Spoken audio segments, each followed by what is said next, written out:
қабейіндерде болған екен. Қиын мәселе жаңа оның қабірі қисық деген сияқты. Үйіндегі арыстан алла тағала оған арыстан бағындырып қойған екен. Деген қазір ол бір өтірік көрінеді ғой енді.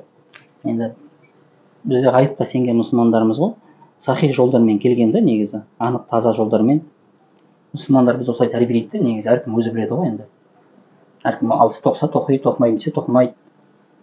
Сол визаны нені арыстан бағындырып қойған дейді. Үстіне жүк артық қояды екен, өзінің шаруашылық. Соны көріп таң қалатын адамдар. Қалай жеткен дейді, арыстан есек сияқты кәдімгідей жеп қойған. Сосын барып жаңағыдай келсе негізі алла тағала әйелін шамалы қисыққа барған қатты не болған ғой, былай айтқанда сынақ болған ғой.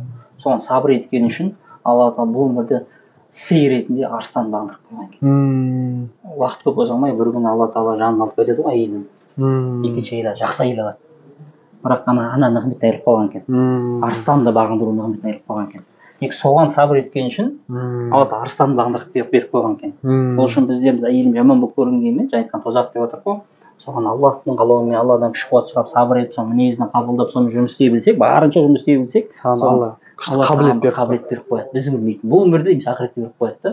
Ол да бір жеміс. Тек жібере салудан, мен жібердім дегеннен гөрі, ол да бір екінші несі бар. Бұл бірақ ол мықты деген аз ер азаматтың қолынан келеді да, әркімнің қолынан келе бермейді. Онымен бүйтпей қашан жүремін демейді да.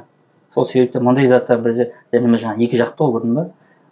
Сабыр етемін мықты азаматтар осы жолға көрсетіп қойған.